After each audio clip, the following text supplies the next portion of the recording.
Hello दोस्तों, कैसे हैं आप सब। तो जैसा कि आप देख रहे होंगे, इंडियन स्टॉक मार्केट में एक से एक बढ़ के अब स्कैम होने चालू हो गए हैं। दिन दिहाड़े स्कैम हो रहे हैं।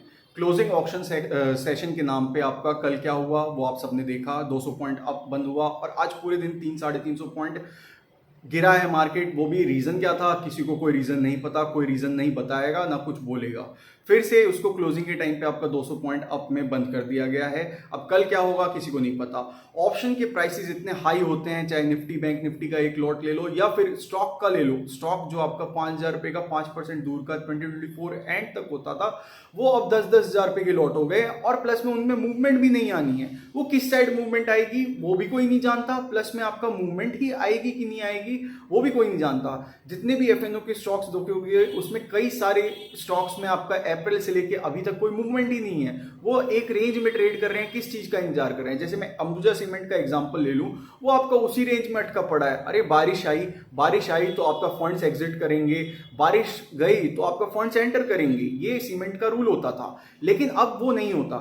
ये सब आपका जनवरी 2025 से हो रखा है और बहुत तगड़ा स्कैम चल रहा है, लेकिन कोई इसके बारे में बात नहीं करता है। क्यों? क्योंकि ट्रेडर्स को मार दो, बहुत बुरी तरह मारो, मार ही दो जान से। और कोई इतना डिस्करेज करो, चाहे ब्रोकरेज के टर्म्स में करो, डिफरेंट टाइप्स के ब्रोकरेज ले आओ, क्योंकि हम डेवलप्ड कंट्री हैं। हमारे यहाँ हर तरह की फैसिलिटी है, हम हर तरह की सर्विस प्रोवाइड कर रहे हैं। हम यूएस से भी आगे हैं। यूएस जो इतना ज्यादा $80 ट्रिलियन का मार्केट है और हम मुश्किल से $5 ट्रिलियन पे हैं। $80 ट्रिलियन का मार्केट है जितना मैं जानता हूँ। वो आपका ब्रोकरेज इतना लो ब्रोकरेज है उसका, और यहाँ पे ब्रोकरेज इतना ज्यादा हाई कर रखा है, इतनी ज्यादा डिस्करेजमेंट कर रखी है। लेकिन इस हिसाब से कौन सा इन्वेस्टर का भला कर दिया? इन्वेस्टर का भला नहीं किया, प्लस में आपने फॉरेन इन्वेस्टर का भला नहीं किया। आपके यहाँ एफडीआई नहीं आ रहा है। फॉरेन डायरेक्ट इन्वेस्टमेंट आप देखो, चेक करो कहाँ है आपका फॉरेन डायरेक्ट इन्वेस्टमेंट। वो 2012 में जितना आया था उसका तो मुझे नहीं लगता कि कोई परसेंटेज अब होगा उसके आसपास भी। कौन जिम्मेदार है इस चीज के लिए? कौन कौन जिम्मेदार है, कौन लेगा? एक टाइम हुआ करता था स्टॉक मार्केट नहीं चलता था, गिरता था, तो इंडिया का जो फाइनेंस मिनिस्टर होता था वो आके टीवी पे रोता था। ये पी चिदम्बरम की बात मैं बता रहा हूँ। आज के टाइम पे वी डोंट ये, वी डोंट वो, वी डोंट वो, एकदम ये पूरा पूरा का पूरा ये इग्नोरेंट वाली चीज जो होती है ना वो हो रखी है। फिर हेज फंड्स इतने सारे क्लोज हो गए। क्यों क्लोज हो गए? क्यों क्लोज हो रहे हैं? ट्रेडर्स इतने सारे शिफ्ट हो गए, चाहे क्रिप्टो पे चाहे आपका उस पे। मैं इंडियन स्टॉक मार्केट और यूएस स्टॉक मार्केट दोनों ट्रेड करता हूं। इंडिया में मूवमेंट मुश्किल से आपका 2% होती है वीक में, मुश्किल से मैं कह रहा हूं। हो गई तो बहुत बड़ी बात हो जाती है, ऊपर नीचे दोनों मिला के मैं कह रहा हूं।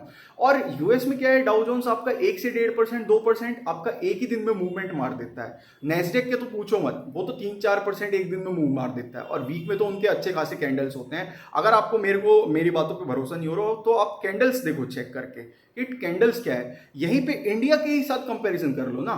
2024 तक अच्छे खासे कैंडल्स बनते थे इंडिया में, चाहे स्टॉक्स में हो चाहे वो इंडाइसिस में हो। लेकिन आज के टाइम पे नहीं होता। आज के टाइम पे मस्त कोई बैठा हुआ है जिसने कंट्रोल कर रखा है, जिसको कंट्रोल दे दिया गया है जनवरी 2025 से, जिसको कंट्रोल दे दिया गया है कि भाई इतना ही मूवमेंट होगा, मैं अपने हिसाब से मूवमेंट कराऊंगा।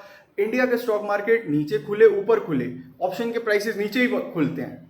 वो एक्सट्रीम केस होता है जब 1% 1.5% आपका कहते हैं ऊपर होता है खुलता है, तो आपका वो होता है।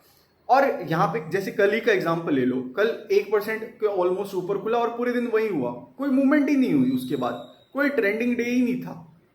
तो सोच के एकदम पार है कि होता क्या है एक्चुअल में, होगा क्या एक्चुअल में। तो वो आप कमेंट करके जरूर बताएं कि आप भी यही फील करते हैं। तो अगर आपको वीडियो पसंद आए तो प्लीज वीडियो को लाइक करें, शेयर करें, सब्सक्राइब करें। Thank you.